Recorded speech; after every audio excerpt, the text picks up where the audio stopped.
Hello everybody and welcome to Whiskey Business. Tonight I'm making just a super simple meal. You know, if you don't like something crazy and a lot of steps, if you have a person in your life who's just that simple, I want meat and potatoes or meat and vegetables type of person, this is the meal for you. This is one of those meals I make when I don't have a lot of time. Maybe I'm lower on the budget or I just don't feel like spending a lot.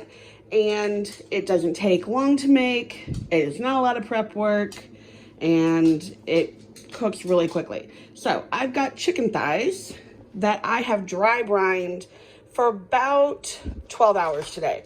If you were doing a larger poultry or a larger piece of meat, like a whole chicken, a whole turkey, I would dry brine for 24 hours to 48 hours. But these are chicken thighs, so they were about 10 to 12 hours. And all a dry brine is just a rub seasoning that you pack on and then you put it in the fridge. And while it says dry, it's just because you're not dipping it in something wet. But I assure you, this chicken will be anything but dry when it comes out of the air fryer. So that even takes up half the time, and easy, not much cleanup, healthier, and delicious.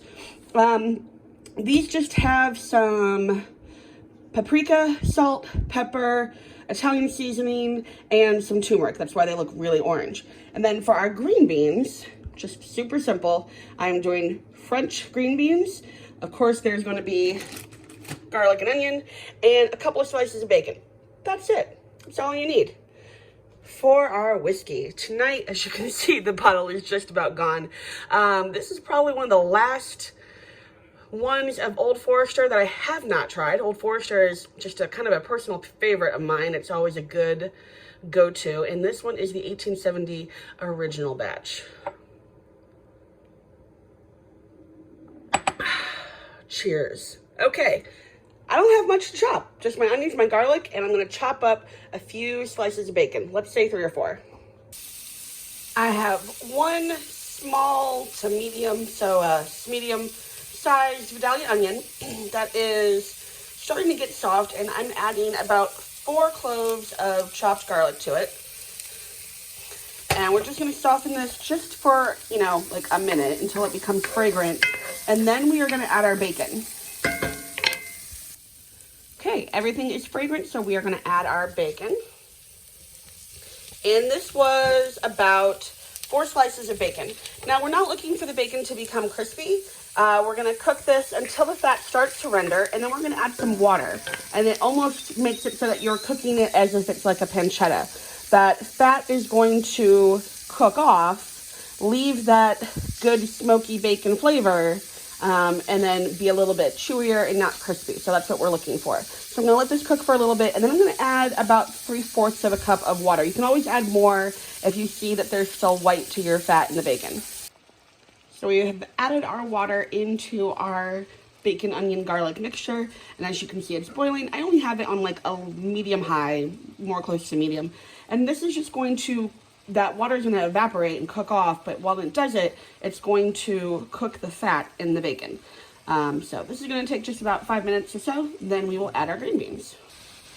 All of the water did cook out of my bacon mixture. I added a little bit more because 1, I wanted to cook down anything else that hadn't, but 2, I also want to give a little bit of water in there to steam the green beans. So now we're going to add our green beans. And the nice thing about buying them in that package is they already come cut.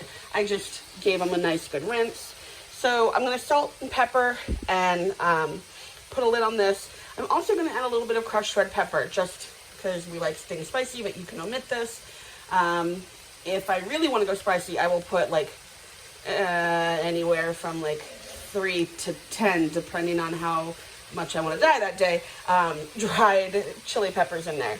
And putting them in there, especially with that bacon and that water, is going to really spread out the flavor. But for tonight, I'm just doing a little bit of crushed red pepper, salt and pepper, and then we're going to cover this, continually stir it every once in a while so that bacon gets on top of the green beans, and this won't take long to cook at all. So now we're going to preheat our air fryer. Okay, you've got your air fryer preheated at 400.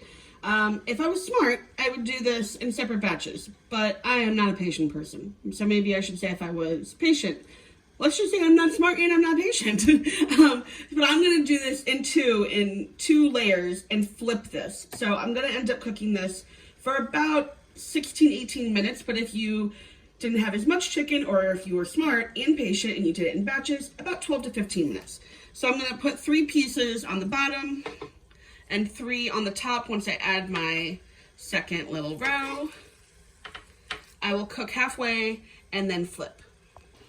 All right, I'm about to flip my chicken, but you can already see it is getting nice and crispy, and you can hear my dogs playing in the background.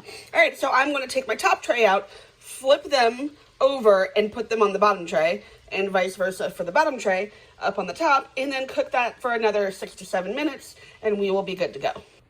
So now here we have our green beans all fully cooked, and that bacon is gonna be nice and chewy and soft and delicious like pancetta, and those green beans are just going to be amazing. You still want them to have a little bit of a bite to it. Think of like al dente pasta. And here is our chicken, and it is super juicy, and even though it is boneless, skinless, it's going to have a crisp to it because it's in the air fryer. So I'm going to serve up about 2 1/2 pieces of chicken per person and some green beans. So here is our finished product. Leave a comment, hit the like, tell me what you like, what you didn't like, tell me if you tried it, tell me what you want to see next time, and hit that bell for notification. Bye.